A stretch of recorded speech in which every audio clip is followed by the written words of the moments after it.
Welcome to the Nerd Party.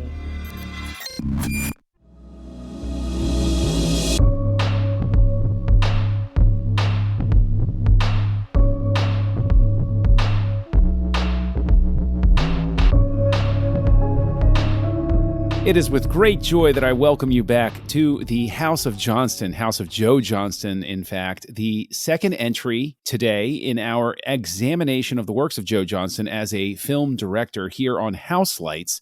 I am joined this week to discuss the 1991 comic book adaptation film, The Rocketeer, directed by Johnston, and I am joined by my dear friends, Darren D.V. Moser, the Fix-It-All, Mr. Fix-It designer, and brunette ingenue Tristan Riddell, who is here to dazzle us with his charming good looks. And he looks great in a white dress, I'm just going to say. And I'm your ne'er-do-well, all-American gangster leading this, John Mills. And gentlemen, I can't tell you that let's just be honest that every so often we pick a director and they'll have one work where all of us say, ooh, yeah, that's the one. That's the one that seals the deal. Like we all knew this is the one I want to watch. With House of Cosmatos, it was, oh yeah, Tombstone. We're going to talk about Tombstone. And with this, I think it's fair to say with House of Johnston, it was like, oh yeah, Rocketeer. We're going to talk about Rocketeer. So spoilers, I don't think any of us are coming at this with a 1 star, but I have, the typical question to kick off for everybody. We love this question. As a matter of fact, I think we should just enshrine this question in the Question Hall of Fame. Tristan, was this a Riddell family favorite or not? Was this a Riddell family favorite? No. What? Let me clarify. This was the Riddell family favorite. We top of the mountain we right found here. it. 200 plus episodes, and we finally found it. I love it.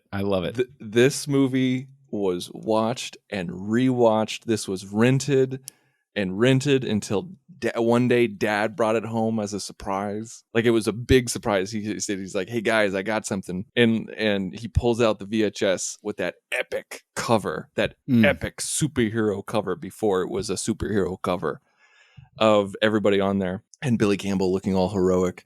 And the whole house just went, yeah! We knew every line. We would quote it. Like as I was watching it today, because I hadn't watched it in years, and I watched it today probably for the first time in high definition and maybe even widescreen. And I felt like I was watching it with my dad smiling out of the corner of my eye the entire time. And it was so much fun to revisit. And it was kind of like Honey, I Shrunk the Kids, where it's been years since I've seen it, but yet, oh my gosh, I remember every single cadence and line and movement. Yeah, this was burned in my brain. And I can only presume, Darren, it's also burned in your brain from years and years of watching it, being very upset that they didn't spend more time with PV drawing up the diagrams for how to build the rocket for everybody. Where you're like, what's PV's story? I need PV, a Rocketeer story right now. For some reason, that portion of the VHS tape where the blueprints are on screen is all worn out. I don't know why that is. No. Yeah, this one we rented a bunch, but I think I really fell in love with it was sharing it at camp. So I've mentioned a couple of camp movies, such as Princess Bride, where like you're in high school and you got nothing to do on the weekend. It takes too long to get into town. You go into the boxcar, because it was literally a boxcar that was turned into a building. And that's where you had the giant television on the cart. And, those were pre-projectors. And yeah, watching this over and over. And just like Tristan said, watching it again recently, we actually showed it to my younglings and we got about halfway through. It was a little intense. I think it also was dragging a little bit in the middle. And so we kind of just called it and said, we'll visit this again a little bit later. But I do feel I've given them some new nightmare fuel for the folding in half scene. I've been told that they still remember that. But all that to say, yeah, that this movie, and I never want to own a copy of this movie that doesn't have that poster as the cover. I'm sorry. I will print my own if that's what it takes, because it's so iconic and it just screams motion. It does. It's a beautifully designed poster. I agree with you about that. I encountered this on video after it was released. This is another movie where it has the misfortune of being released in a very tightly packed summer with a lot of hits. Now, we talked last week about how Honey, I Shrunk the Kids was perfect counter programming to Batman. But even in the short stint between 89 and 91, the movie landscape shifts a bit and it gets even more competitive in the summertime. It just starts accelerating at an exponential rate. 91 is the summer of Terminator 2. You have in June, you have Robin Hood, Prince of Thieves. You have just those two coming out of the gate, which are soaking up a lot of oxygen in the room. You have Naked Gun 2.5, which was a super highly anticipated comedy sequel because everybody loved the first Naked Gun.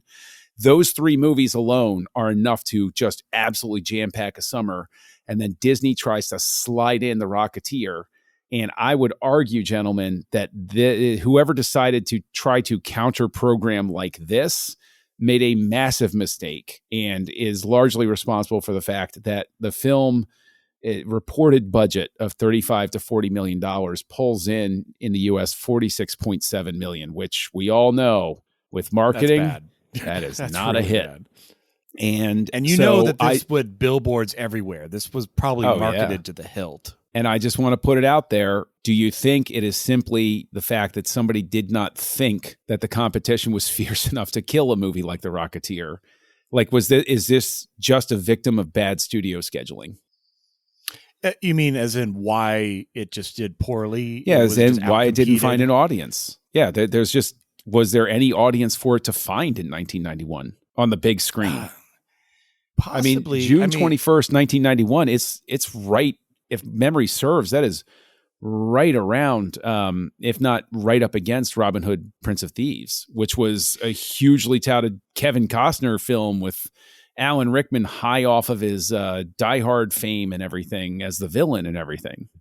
Yeah, I would say I think counter programming is probably the altar we're going to lay the bear or lay the issues at, because I don't know anyone who has seen this movie and didn't at least enjoy it. Like, it may not be their favorite, but it's an enjoyable movie.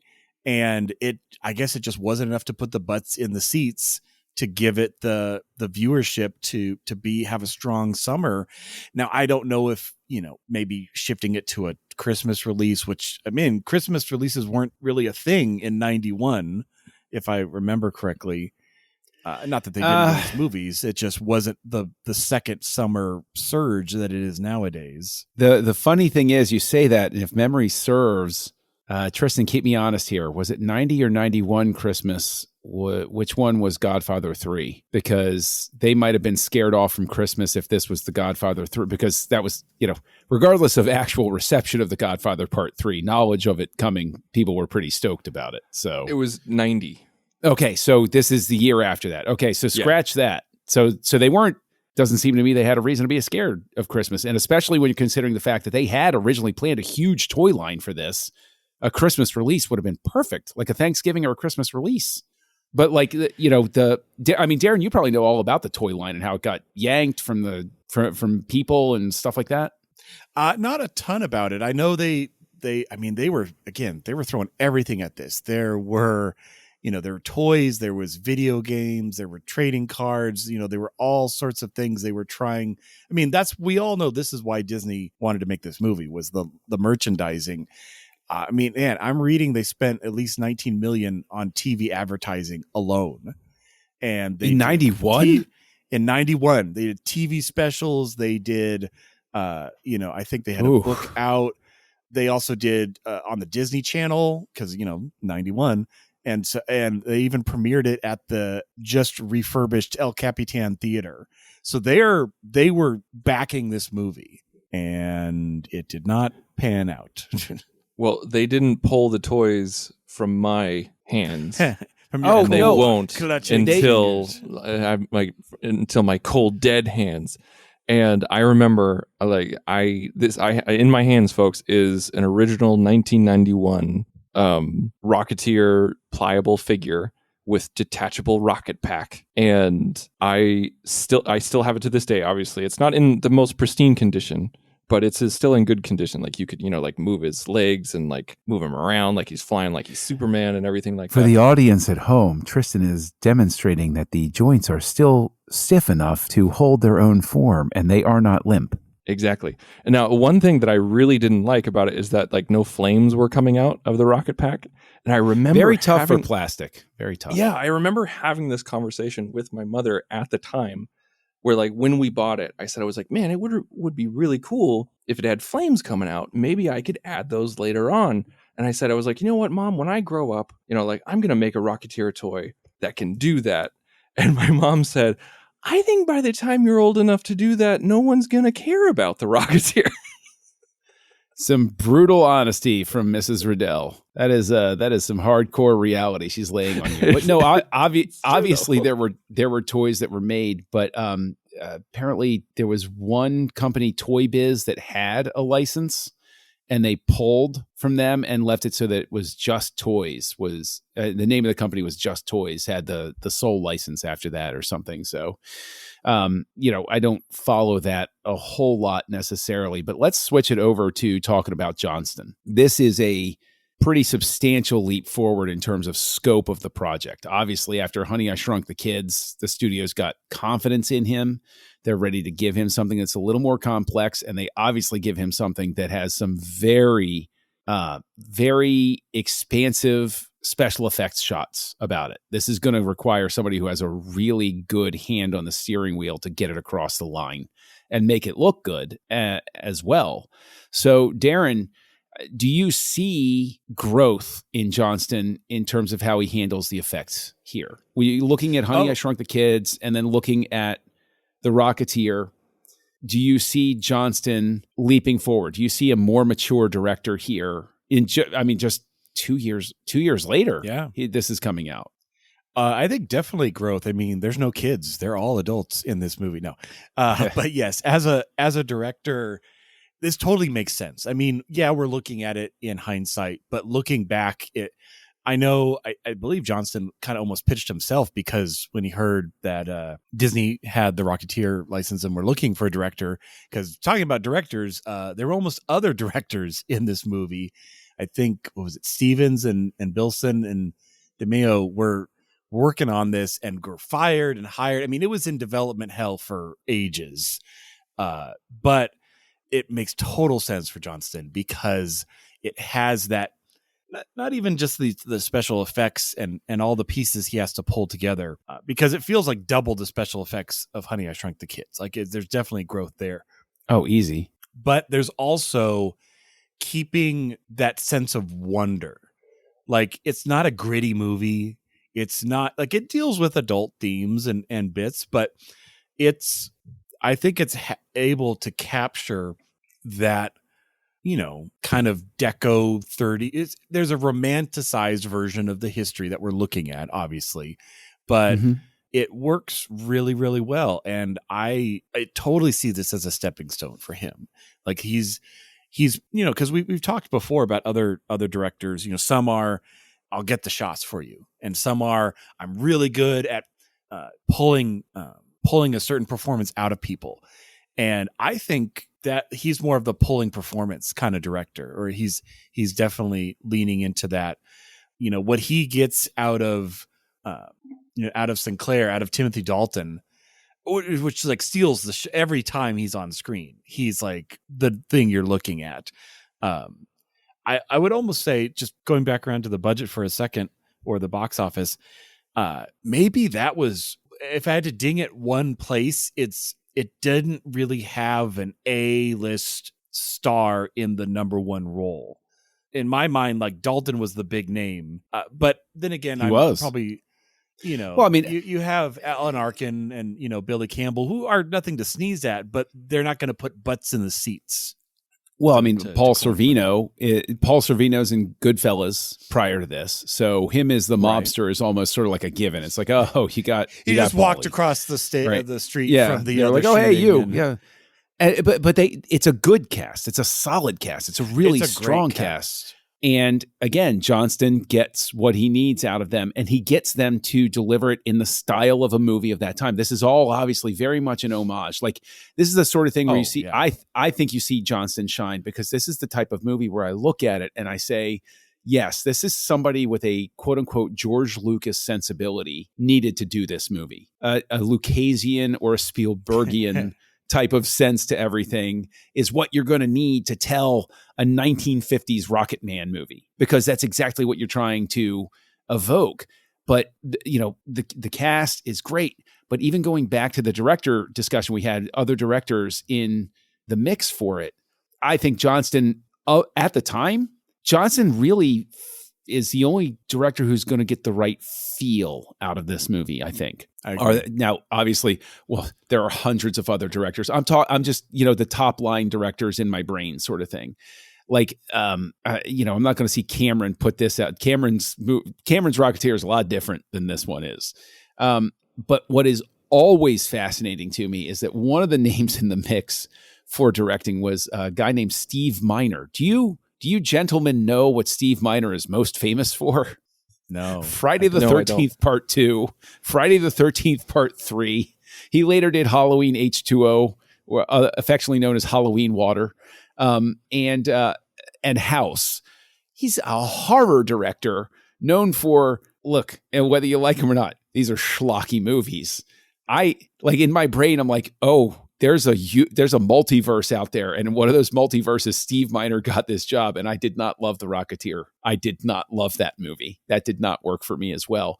But he's also a director who doesn't have the technical acumen that Johnston has coming into it. And so it baffles me that Johnston wouldn't have been like top of their list sort of thing. But like Tristan, same question to you. I mean, do you see growth in Johnston from 2 years prior? We get Honey, I Shrunk the Kids, and we go to The Rocketeer. What type of growth do you see in Johnston as a director?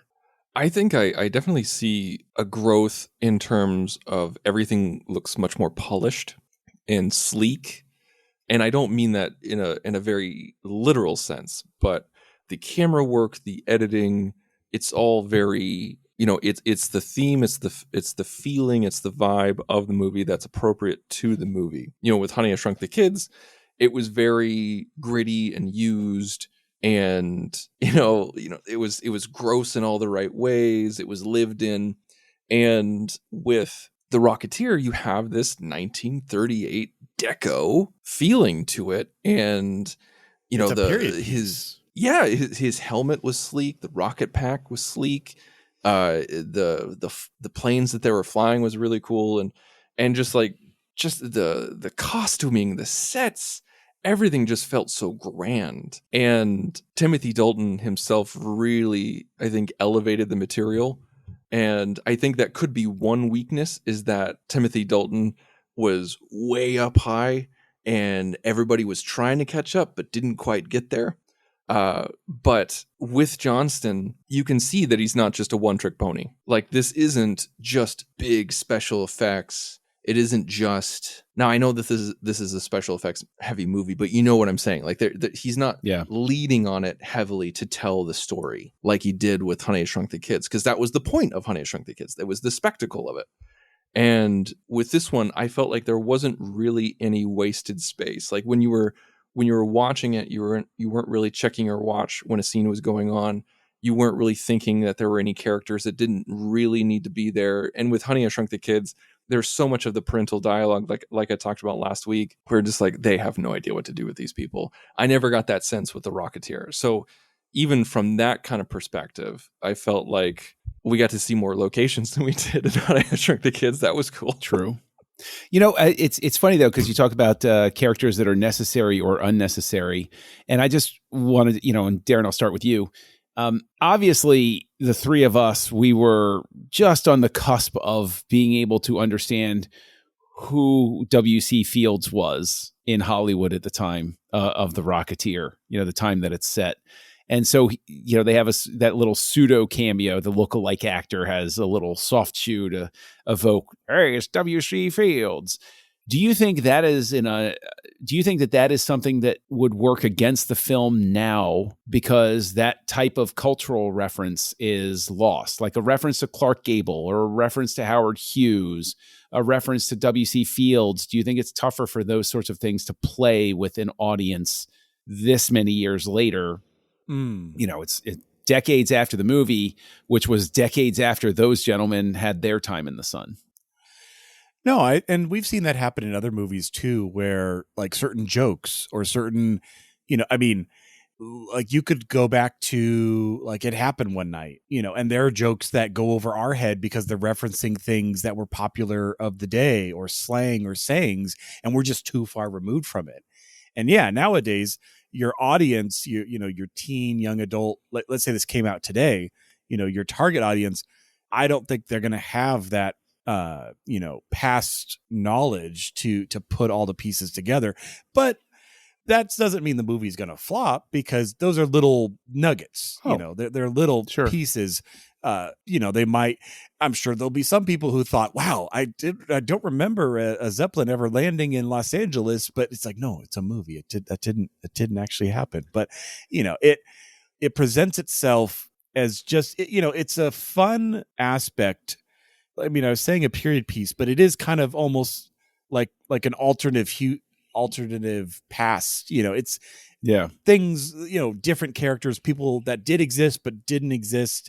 It's weaving this fun story, and you read the plot points beat for beat, and it's like guy finds rocket pack in his plane, and it ends on giant air battle on Zeppelin over Griffith, but like it just writes itself. It's so fantastical, but that makes it just a great popcorn movie. Tristan, do you think that the cultural references still play? Like, you know what? Actually, let me ask it this way: does the sly spruce goose wink at the audience work better for the adults than it ever did with kids, or is it just completely lost to time? I had no idea who W.C. Fields was when I was a kid. I mean, I didn't even really until recently. I mean, it was never on my radar, and I watched Rocketeer all those times. I thought he was just some sort of slimy Hollywood type. And that's the thing, is that if you don't know who W.C. Fields is, then that's what you assume, and it neither adds nor detracts anything from the picture. So I think that's kind of a moot point. And with the Hercules, flying, I mean, I didn't know it until my dad explained it to me. When it happened, like I remember when Terry O'Quinn, does this, like he throws the plans in the fire in front of the generals. He's like, "Tell him Howard Hughes said so." And like that's a big reveal, like that's a big moment. And then I like the first time I'm like, "Dad, who's Howard Hughes?" Fair. And then he lets me know. Good point. And then like the thing happens where the Hercules, like the miniature Hercules, flies, and he goes, "Son of a bitch, it will fly." I go, "Dad, was I supposed to know that reference?" He's like, "Yes, it's called the Hercules or the Spruce Goose. It's a whole thing. I'll tell you later." So there's always going to be those things, those moments, but as long as it's not like half the plot or half the movie. Now I don't understand the second half of the movie. It's like, no, you're good. Yeah, then it doesn't really matter. Well, I'd always wondered what happened to the Hollywood land, the land part of that, and now I know, thanks to the Rocketeer. That, I can honestly say that back in the 90s when I watched that on tape, I didn't even think anything of it. I was like, oh, yeah. And now, for some reason like I got an extra giggle out of it. I was like, I see what you did there. Like, I don't know why it didn't play particularly. Like, I guess I just didn't understand the significance when I was younger. Like, I can honestly tell you in the early 90s, I never knew that it originally said Hollywoodland. Like, I had no idea. And now that I know the history around the sign and like rebuilding, blah, blah, blah, all that type of stuff, now I'm like, now that scene suddenly is funny to me. So I guess that's an example of an inside baseball joke that plays better later when you have a little bit. Maybe it's maybe these references are more along the lines of the jokes that our parents got when they were older from Looney Tunes. while we were laughing at the anvil landing on the coyote. Like, so some of the jokes on Bugs Bunny cartoons where like the parents would giggle because they got what they were referencing. Yeah, he's doing an impersonation of somebody and we don't get it. We just get that he did a funny voice and now he's, I'm talking about Bugs Bunny, but yeah.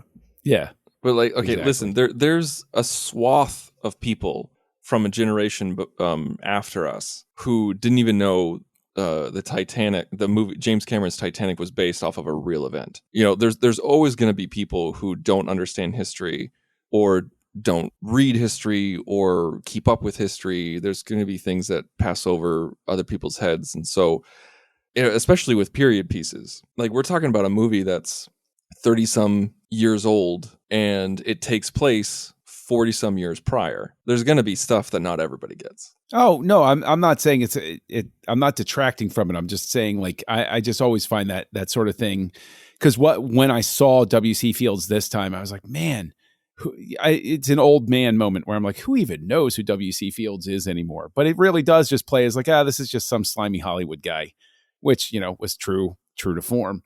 But getting back around to the casting and everything, I think an unsung hero in this, it was easy to heap the praise on Timothy Dalton, who accepted it before, apparently they offered it to Jeremy Irons before they offered it to him. That's a way different film. That is a way different film. Like that, Timothy Dalton has a very different type of screen charisma than, Jeremy Everybody Irons acts, does, so. Nobody quits. No. Yeah. It doesn't quite if work. they wanted an Errol Flynn type, you can't get any better than Timothy Dalton. No, I mean, Not just absolutely hair. Perfect. But I'll tell you, somebody I think is potentially the unsung hero here is actually Alan Arkin, who I think is just so absolutely buffoonishly charming as Peavy. Like, he's such a beautifully done sidekick. And Alan Arkin's energy that he brings to the role is, am I off base, Darren? Like, I think this movie kind of hinges on his relationship with Billy Campbell. I want more of Peavy. I felt like we didn't get enough of him. And it's kind of the issue, not issue, that's a strong word, but the plot issue is the fact that there's a lead man. It's about the Rocketeer. So he's going to be in almost every shot. He's driving the story and all of that, but there's only one rocket pack. So you can't have Peavy like rocketing up next to him, or getting to the location. So he's going to be alone a lot of the time. He's the Alfred. He's not the Robin. Like, I would love for him to be the Robin and have more scenes. Maybe he's following him in the plane, but I just want more Peavy screen time, but we just didn't get it. Well, I mean, inevitably the question, Tristan, is, Billy Campbell gets the role considered before him. Let me just read off this list. Kevin Costner, Matthew Modine, Dennis Quaid, Kurt Russell, Bill Paxton, Emilio Estevez, and Disney's favorite choice at the time was Johnny Depp, who would have to wait quite some time before he could be Captain Jack Sparrow. And Vincent D'Onofrio declined the role. So Private Pile himself sat this one out. I'm a big D'Onofrio fan, but I don't see it. And Depp, that would be a very different movie. Yes, it would. I think out of that list, the only person I think who could do it besides Billy Campbell would be Dennis Quaid. I think Dennis Quaid could have absolutely been the Rocketeer, personally.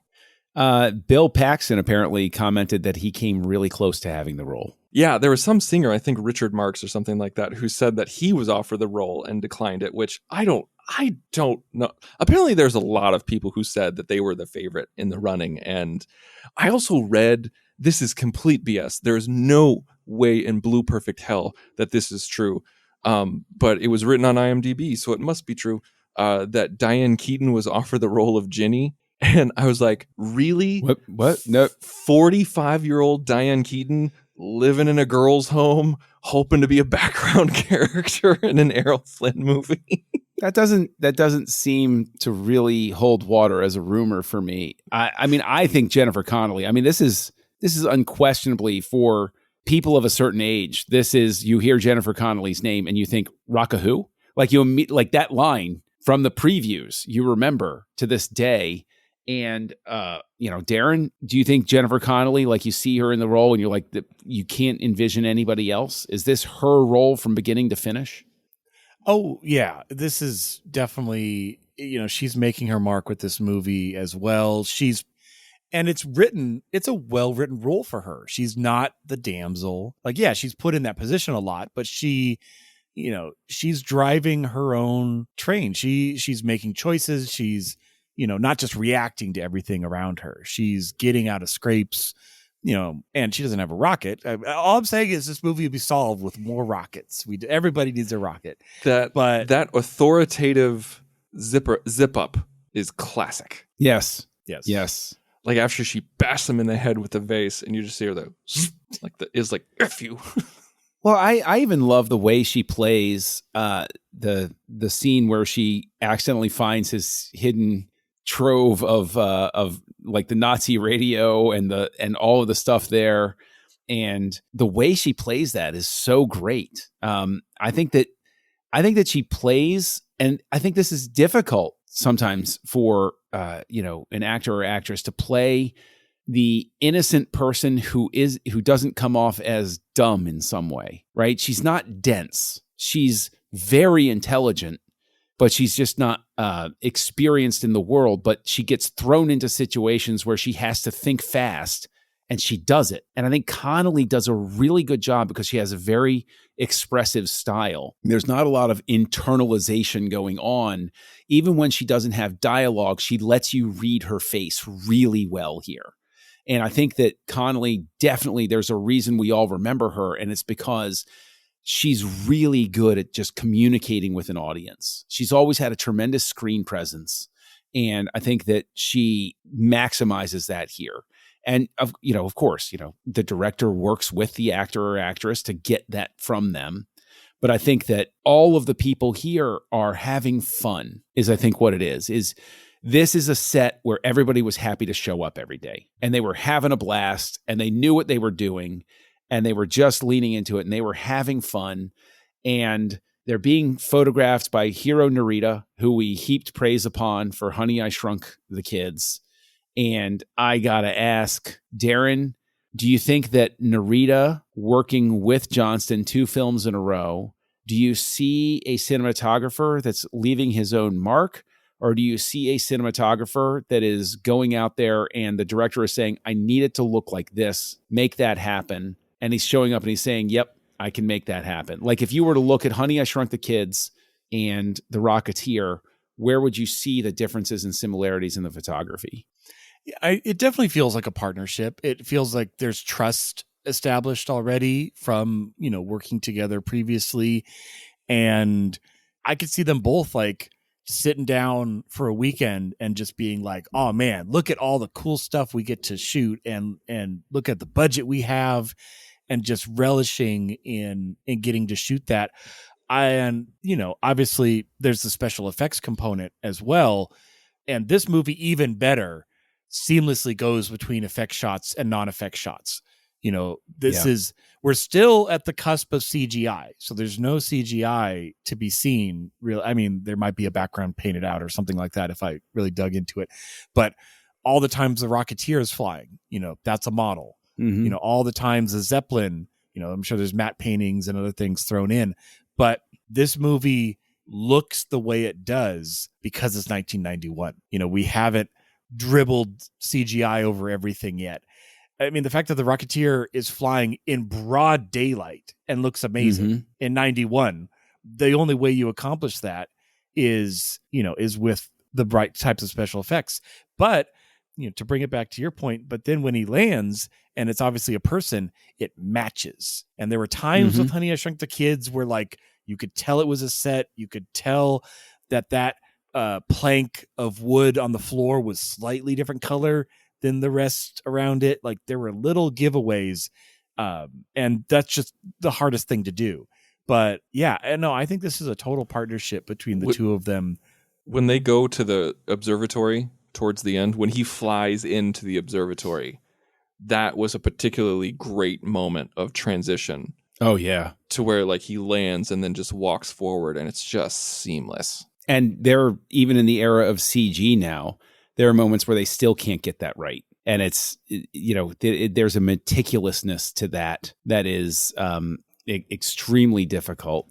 And I think that the one thing I noticed about this was definitely the lighting was softer than it was in Honey, I Shrunk the Kids. Honey, I Shrunk the Kids was very much had the feel of a Disney movie where it was like, just light the damn thing and go. And this had a little bit more of that soft glow, that was evocative. It had a look that was more akin to Temple of Doom or something like that, where like it's just a little bit softer in the lighting and those sorts of things. And I think that is, to your point about a partnership, Darren, I think that is a director comfortable now communicating what he's going for with his director of photography, and the director of photography saying, I got you. I understand exactly what you're going for. I got you covered. And I will point out, as I always love to, that 1991, Hiro Narita also had the great film Star Trek VI, The Undiscovered Country, mere months after The Rocketeer come out. And those are two great credits, and he worked with two great directors on that one. He was. And, thankfully he was. So we all love talking about music. I think the three of us were frustrated musicians, honestly. And that's why we're always drawn back to talking about the scores. And James Horner comes back for another collab here with his buddy, Joe. And Joe says, hey, Jimmy, I need something here. I need a rousing score. I need something that's really going to get them moving in their seats here. James, I want you to just create for me the greatest flying music ever created. Is that too much to ask? And then he goes away and basically does it. Yeah. And we kind of joked about last week where we're like, oh, he did that? I didn't realize he did this score. We all know this score. It's just, it is so good. The flying themes, the Rocketeer theme, the opening, the titles, like, just the build. Like, I love listening to this score all the way through, back and forth. Mm-hmm. There's not a bad note in it. It's appropriately manipulative. I found the score to be, there were certain moments, especially when the Rocketeer straps on the rocket pack for the first time and goes off, and then he flies next to the plane, like just that classic sort of thing that they even had a nod to. I think it was in The Mandalorian. Yeah, it was season 3 of The Mandalorian, or was it season 2 or season 3 of The Mandalorian, where he's flying next to the ship with the rocket pack, and he just gives that salute and flies off. I was like, it's so great. That shot I missed that. I'm gonna have to watch that again. I missed that. Beautiful nod to the Rocketeer, which very obviously, ILM, the old, the crew could hang their hat on this one, only to be outdone by themselves with Terminator 2 the same summer. Because that one got a bit of attention. And right hand didn't win. It's just there's too much good stuff. But between all of the notes as we're dancing around and when we're listening to those notes, Tristan, did you have the same thing? Like, did you get those upswells of emotion? Did Horner hit that right part of your brain to get you to feel proud or get teary-eyed with happiness at the right moments? Oh, this score was perfect. It hit all the, I say this figuratively and literally, it hit all the right notes. It's those moments, and when he puts it on, when they figure out what it is, they're like, well, and like when he hits it with the broom and turns it off, and then Billy Campbell puts it on and his eyes look particularly bright. And that moment of discovery, that it takes the theme and kind of turns it into a question. Mm-hmm. And that's why the score is so beautiful. And I think that's why movie music is so beautiful in itself, is that like so much of it is asking a question and giving answers.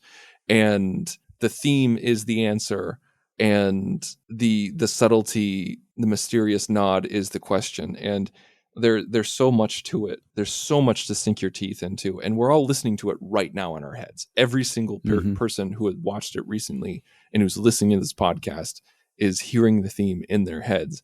And when he when the Rocketeer is holding the Luger and he's standing in front of the American flag about to blast off and take down the Nazi Hindenburg, it's Like my first thought is like, oh, I can't remember if they show the American flag burning or not. It's like, oh, good, they didn't cut back to it. Okay, good. No.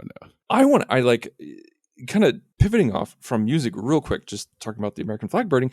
What was your guys' first impression with the Nazi cartoon, the Nazi animation, the propaganda film? What did you think about that? Like, how did that resonate with you the first time you saw it? I can't remember how it resonated the first time I saw it, but definitely this time and subsequent to the first viewing times.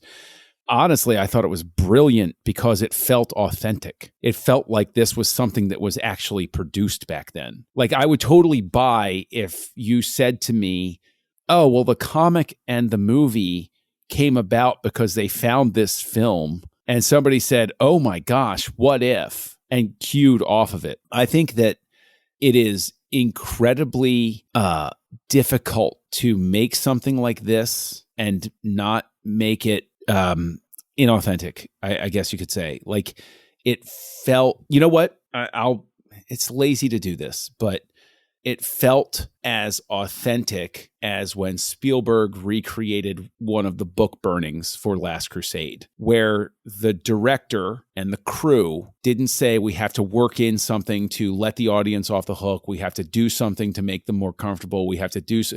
They said, nope, we're just going to show this. This is what the thinking was like. And I think that's the brilliance of this propaganda film that didn't really exist, is I believe it could exist, and it adequately, at the right moment in the film, raises the stakes. You suddenly realize this isn't just, oh, Howard Hughes lost his rocket pack.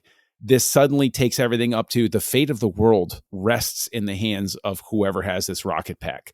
This has to either be destroyed. It's the Ark from, I'm sorry to keep falling back on Indiana Jones stuff, but it's the Ark. It's got to be destroyed or it's got to be hidden forever. Like those are the only two choices for this thing. Because if anybody on that side gets their hands on this, it's lights out. We're all done. So I'm sorry to go on a rant like that, but it was really, really, and I think there were even little imperfections that they put into it that made it feel even more authentic. Because at the end, when the swastika is in the circle, it's not perfect. It looks hand-drawn. Like there's a little too much space up top and not enough space down on the bottom, sort of thing. So it looks hand-drawn from the era. You know, if an animator were to do it today, it would be exacting. It would look perfect. They'd, cut all the lines just right. And it looks like, no, this is 1930s animation. Things weren't perfect back then. So I think that gives it the air of authenticity. Sorry, you obviously struck a chord because I think that it's so successful and so important for the movie to work. I'm glad you talked about all that. About how this video is so real. Yes. Yeah, exactly. So, but yeah, I mean, just amazing. No, I concur with all that. And I think the truest thing you said is it's easy to make something from the past and not have it look of the era.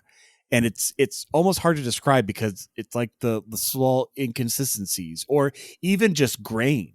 Like we've all seen where like somebody's like, oh, look at this old film and it looks like crystal clear. And you're like, there's no way this was shot on 8mm film in 1925. Like it's obviously this was shot with modern. And that's why, you almost need to go, like, if you want to make a movie about the 90s, you almost need to find like a high-8 video camera and shoot part of it on that. Like we know what that looks like. We know how light plays in that type of a camera. And, if you're trying to shoot footage, like I've seen videos on YouTube where someone took an old like high-8 camera and they took it to Disneyland. And it's like, today, but they shot it. And you would almost swear, like, except for, that ride didn't exist or that, person's wearing something that isn't current, you would swear it was footage from like 91 because we all know what that looks like. So, yeah, let's give an extra Oscar to whoever animated the animated sequence. Well, I want to give a special shout out to the effects team just because of the fact that to create something that uncomfortable, like there is something extra asked for from a creative team to make something like that, because that's you have to really detach to get to that place. And it's just I think that it's a testament to the professionalism of everybody. But I'm going to flip it around and actually I'll ask you, Tristan, what do you think about their approach with the prosthetic makeup for the goon Lothar? Do you think that it was a plus or a minus? Indifferent. It made me think of Dick Tracy for obvious reasons. And when did that come out? I can't remember when that came out. It's Similar around this era, time. but I think Dick Tracy did it better. I never watched that because it was so obviously like, hey, Batman was a hit. Let's make this. I think It on was principle, 90. I just never went. It was the year before. It was the year before. Yeah. This felt Dick Tracy influenced. It's fine. As a kid, you're just thinking, oh my God, it's the Jaws character. Yeah. And so he's got to look otherworldly and things like that. And so it's honestly, it's fine. It's okay. It's not ideal, but whatever. What about you, Darren? Does the prosthetic work for you? It's okay. I mean, it's the most comic book-ish of all of the elements of this movie, really, is the goon. And yeah, I mean, it's just very similar to Dick Tracy. I mean, I guess I have to give it props for scarring my children. So, right there, we need that. We need to just plant those seeds. You never know when they're going to come. See, in my brain, I actually gave it more points this viewing than I think I ever have, because I suddenly realized why it worked so well, at least from my perspective. Is the bit that makes it less horrific, that lets you know that this is a more... This isn't a real person. If he had been... caricature. If he had been real looking, if they hadn't enhanced him with prosthetics, that guy's potentially horrifying to kids because he's gigantic and he can manhandle he can literally bend somebody in half. But if you put that makeup on, it gives a certain cartoonish aspect where you're like, oh, okay, it's not real violence. It's not real. It's Tom and Jerry violence. It's not real violence. Like, I think it actually winds up being a very important psychological tool so that the younger members of the audience aren't too horrified by what's going on. Maybe I'm reading too much into it, but it really feels like a smart decision on their part to be like, let's step back let's dial this one bit of it back so that everybody can play along with the fantasy and not get too embroiled in it. But speaking of embroiled, there's no way in the 90s I would have known this, but this time, did you all have a sense when the singer was on stage at the fancy club they go to that you recognized her? Because I sat there and I was like, who is that? And I eventually had to look it up. Darren, Tristan, did you recognize the actress who was playing that role? Yes, it's Jan from The Office. I sat there going, I know that face. I know that face. It did look and then a I little looked familiar. I didn't dig deep enough. And I looked it up on Wikipedia and I was like, son of a gun, it's Jan. Like it blew I was like, you love seeing those moments from like way in the past where you're like, oh, wow, this is the person just making their bones in the industry right now. They're just scrabbling their way up. It's wonderful. The actor I for thought that was me great. who popped out that I didn't know before just because I hadn't seen them in many things was Max. Max, let's try it. Granitchik. We'll go with that. But also, yeah. Oh yeah, Rom. Yeah. We have Rom, and because obviously he's not in his Ferengi makeup, so he could slip into any movie, and I would almost not recognize him. But yeah, that's one of the things I love about revisiting these older movies on this podcast is seeing actors that I know now for things that they've done, but I wouldn't have known or didn't recognize them, or they were earlier part of their career. It's like Terry O'Quinn, him popping up. Like that means more to me now because of Lost and Star Trek than if I was just seeing this and I was like, oh, look, I'm assuming that's what Howard Hughes looks like. Let's just go with it. Right. Well, there were just so many great moments in this film. There were, the music was great. And I think that we all acknowledge that this is the film Johnston rightly will probably, I mean, he has directed some pretty big hits in his career that we'll examine going forward. But I think that Rocketeer is definitely his arrival. This is his calling card as a director, establishing himself for a career. And we've gone through all of these things. We've talked about the music. We've looked at the effects. We've talked about the photography. We've talked about Johnston working with the actors and actresses and all of that type of thing. So that brings us to our reviews and ratings, our final thoughts. And so I'm going to break tradition and I'm going to ask Tristan first for his final rating and thoughts of 1991's The Rocketeer, directed by Mr. Joe Johnston. Well, before I give my rating, I do want to talk about where I would put Lance Reddick. Oh my gosh, I'm so sorry that I forgot where we were going to place Lance Reddick. I actually was so proud of where I figured it out. Sorry. No disrespect to our tradition or the memory of that great man. I would put Lance Reddick as PV easy. He would make a phenomenal PV. I could see him as an angrier Alan Arkin, and he would do it in a much bigger comedic way. And I think the way that Alan Arkin played it was perfect, but Lance Reddick would bring a much different energy to it. And I think I've seen him play angry so well. Like, he does it so calmly and coolly that you just feel the surge of fury underneath. But like, he's at his breaking point. Mm-hmm. And I feel like this would be the perfect movie to do that on. So that's my answer. I have the same answer, PV. Darren, where do you see Mr. Reddick? I mean, it's been a while since we've had a 3 for 3, but casting aside, I want to see him. I want to see his Howard Hughes. I think, it's a very, very small role, but, I just want to see him, tell them Howard Hughes said so. Like, I want to hear Lance say it so bad. So that's my vote, and I'm sticking to it. Well, you ruined the trifecta. So you know what? I'm going to hit the reset button myself. And I'm going to say, Darren, you give your star rating first now. You asked for it. I was trying. I forgot about the Lance Reddick thing because I was like, you know what? I'm going to give it to Tristan this time. Tristan's going to lead us off. And now it's all gone sideways. And now you broke the trifecta. So Darren, you're first in the hot seat. I'm giving, I'm just typing into our spreadsheet and I put 7, which is obviously way off because that's not possible. No.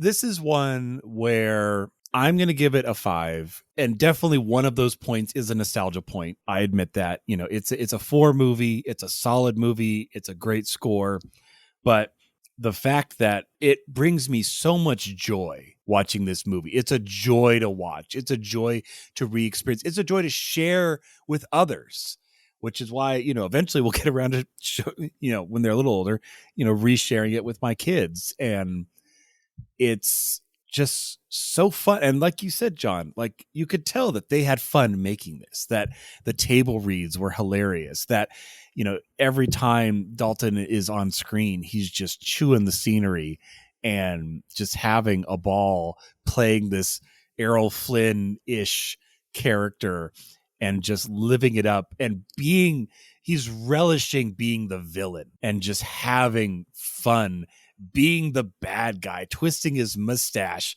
being bad, but not, and definitely not in a redeemable way. There's not if we just looked at it from another angle. No, this is 1991. Bad guys are bad. The most ambiguously bad is like the mobsters who are also patriotic. Like they get the middle ground as far as bad guys go. But yeah, this movie is just a joy, and I'm going to be listening to the soundtrack again once we stop recording. So I'm going to give it 5 rockets up. Tristan, you can either kneecap us right out of the gate and give it a 2, or you can give it a high rating like Darren did. Your call. Wait, the Riddell family favorite, John. There's no way. There's no way it's a 2. Tristan gives a lot more weight to nostalgia than we do. So I'm going to give him space here to give whatever rating he feels is right. Do I give weight, or am I more critical of nostalgia? What are you trying to say there? You know what? I don't know. To quote Peter Griffin, I kind of tune in and out.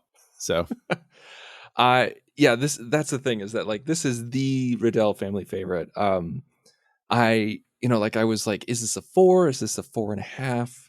And honestly, this is a screw it, it's 5. Like this is nostalgia. This is an I don't even care. I don't even care, because like Darren said, there's just so much joy. This movie gives joy, and that's what great movies do. And this is a great movie. Is it perfect? No, but it's a 5-star great film. I mean, are there things that could be done a little bit better? I feel like maybe Billy Campbell, a little bit older, probably could have played this a little bit differently, maybe given a little bit more charisma, a little bit, just like a little bit more variety to his performance. Because I feel like certain times he can come off a little wooden. I still like him as the Rocketeer. I think he is the Rocketeer, but I think a little more mature Campbell could pull it off. It's kind of like how we talked about Colin Farrell in Alexander. The Colin Farrell during Alexander is a very different actor than the Colin Farrell in The Penguin, and that's kind of what I'm saying with the Rocketeer. Is there's like this launched Jennifer Connelly's career, Joe Johnston's career. It's the entire reason why he got Captain America First Avenger job. There's the James Horner soundtrack. There's so many great things about this. Like Howard Hughes flying the rescue plane. Come on. Right? Nazi symbolism burning to the ground. Hell yeah. This is a 5-star movie purely on enjoyment and nostalgia. Well, I am glad. My faith in you is restored, Tristan. It's all I am good. glad It's to all say that this is the first time that I'm allowing emotion with the viewing of this film to completely take over. Because like you both were saying, and Tristan, I think you said it so well, this movie just gives joy. Like this is a giving movie. This is a movie that if it were personified, it's the person that shows up at the room, and every time they show up, you're like, yeah, I'm happy they're here. You know what? This party just got a little bit better. Or you know what? My day at work's a little bit better because, Rocketeer showed up. The Rocketeer walks into Cheers and everybody goes, Rocketeer! Basically. And I think that, too many times I fall into the trap too. I said something recently where I want to watch movies like I'm 13 again, where I would walk out of anything and I was like, I loved it. That was great. I was Butters from South Park. I don't know. I kind of liked it.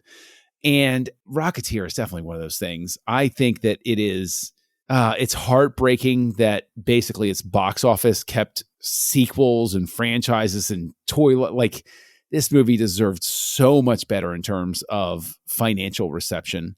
But I think that it's a testament to how great it truly is at its core, that despite its financial reception, everybody recognizes it as really like the truly good ones are the ones that, even though they don't find an audience on release, everybody still loves. Blade Runner's like that too. And I'm not saying The Rocketeer is Blade Runner, but it's a similar sort of thing where it's like, yeah, this movie died at the box office, and you watch it on video and you're like, the hell, why did it? This doesn't make sense. When we first watched it, my whole family was like, man, I cannot wait for the next one. Oh, jeez, what a heartbreaker. But yeah, now that's would be the absolute perfect time to do some sort of revival. I mean, They kind of millennial culture, is thriving right now post COVID. We got Disney Plus, like make it a Disney Plus movie. You could get these actors again. It would work. It would work. I don't think Alan Arkin would do it, but Campbell would do it. Maybe Connolly. Dalton's dead, but his character's dead, so you don't need to get him again. his ghost can come back. That's fine.